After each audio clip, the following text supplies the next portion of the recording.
Pendant des années, on nous a répété la même chose. Si t'es pas discipliné, c'est parce que tu manques de caractère, parce que tu es faible, parce que certaines personnes seraient naturellement fortes et d'autres pas. Cette idée est devenue tellement normale qu'on la remet même plus en question. Pourtant, la science raconte une histoire complètement différente. Le problème pourrait être la façon dont nous comprenons la discipline. Car ce que peu de gens savent, c'est que la discipline, telle qu'on l'imagine aujourd'hui, va directement à l'encontre de la manière dont le cerveau humain fonctionne. Et c'est pas une métaphore. C'est un fait biologique. Le cerveau humain n'a pas évolué pour atteindre des objectifs à long terme, pour poursuivre des rêves abstraits ou pour maintenir une volonté héroïque face aux tentations. Il a évolué pour survivre. Pendant des millions d'années, nos ancêtres ont vécu dans des environnements hostiles où chaque jour pouvait être une question de vie ou de mort. Dans ces conditions, l'objectif du cerveau était simple. Économiser l'énergie, chercher des récompenses rapides et éviter les efforts inutiles. En d'autres termes, ton cerveau ne veut pas que tu ailles à la salle de sport. Il préfère que tu restes sur le canapé parce que cela consomme moins d'énergie. Il veut pas que tu passes 2 heures à étudier ou à écrire. Il préfère que tu ouvres une application sur ton téléphone parce que la récompense est immédiate. Une vidéo amusante, une notification, un nouveau message, de la dopamine instantanée. Et le plus important à comprendre, c'est que c'est pas un défaut, c'est simplement la biologie humaine. Le vrai problème apparaît lorsque cette biologie rencontre le monde moderne. Car aujourd'hui, la société nous demande exactement l'inverse. Pour réussir, on nous demande d'être discipliné, concentré, productif, constant. On attend de nous que nous poursuivions des objectifs à long terme, que nous résistions aux distractions et que nous maintenions des habitudes exigeantes pendant des années. Et c'est là que le conflit apparaît. D'un côté, un cerveau conçu pour fonctionner comme un chasseur-cueilleur paresseux qui cherche l'efficacité énergétique. De l'autre, un monde moderne qui exige le comportement d'un superordinateur ultra concentré. Quand quelqu'un essaie de forcer la discipline uniquement avec de la volonté, il tente en réalité de combattre des millions d'années d'évolution avec quelques phrases de motivation. Et devine quoi? Ça ne fonctionne pas. Ou en tout cas, pas longtemps. C'est ici qu'entre en scène une idée essentielle popularisée par l'auteur James Clear dans son livre Atomic Habits. Selon lui, les personnes les plus disciplinées ne sont pas celles qui possèdent le plus de volonté. Ce sont celles qui ont conçu un système. La vraie discipline ne vient pas de la force. Elle vient du design. Les gens qui semblent incroyablement constants ne se battent pas contre leur cerveau. Ils organisent leur environnement pour que le bon comportement devienne facile, automatique et presque inévitable. Ils ne combattent pas la biologie. Ils l'utilisent. Pour comprendre pourquoi cela fonctionne, il faut d'abord regarder comment le cerveau prend réellement ses décisions. Contrairement à ce que l'on pourrait croire, ton cerveau n'est pas rationnel. Il est efficace. Cela signifie qu'il ne choisit pas ce qui est meilleur pour ton futur. Il choisit ce qui demande le moins d'énergie maintenant. Les neurosciences appellent cela la facilité cognitive. Le cerveau cherche toujours le chemin de moindre résistance. Si 2 actions sont possibles, l'une demandant beaucoup d'efforts et l'autre presque aucun, le cerveau choisira presque toujours la seconde. C'est pour cette raison que tant de personnes ont du mal à maintenir des habitudes pourtant importantes. Se lever tôt, lire un livre complexe, écrire, s'entraîner, toutes ces actions demandent de l'énergie immédiate alors que leur récompense arrive beaucoup plus tard. À l'inverse, les distractions modernes offrent une récompense instantanée. Une notification, une vidéo, un message, une image. Chaque micro-récompense libère une petite dose de dopamine, le neurotransmetteur associé à la motivation et au plaisir. Et face à ce système de récompense immédiate, les activités exigeantes perdent presque toujours la compétition. C'est pourquoi le problème n'est pas un manque de volonté, c'est un conflit de design. Ton cerveau cherche le confort immédiat. Toi, tu cherches la croissance à long terme. Et tant que ces 2 objectifs ne sont pas alignés, la frustration apparaît. Mais il existe une solution. Et elle commence par un changement radical de perspective.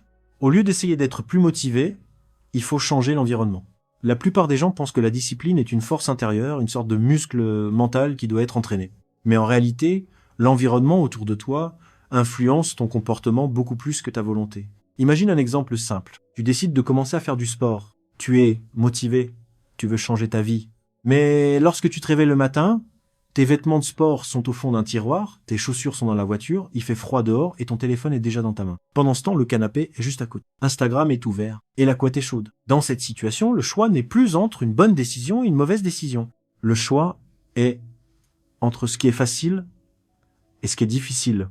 Et le cerveau choisit presque toujours ce qui est facile. C'est ici qu'entre en jeu un concept appelé architecture du choix. Ce principe montre que nos comportements sont fortement influencés par ce qui est visible, accessible et simple. Un exemple célèbre l'illustre parfaitement. Dans une cafétéria scolaire, des chercheurs ont simplement changé la position des bouteilles d'eau et des sodas.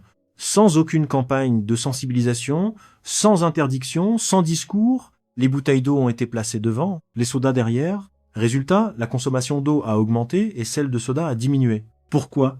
Parce que la décision saine était devenue la plus facile. Et lorsque la bonne option devient la plus simple, le cerveau n'a aucune raison de résister. Maintenant, imagine appliquer ce principe à ta propre vie. Si tu veux lire plus, laisse le livre sur ton oreiller. Si tu veux arrêter de consulter ton téléphone, désactive les notifications et éloigne l'appareil. Si tu veux faire du sport le matin, prépare tes vêtements la veille.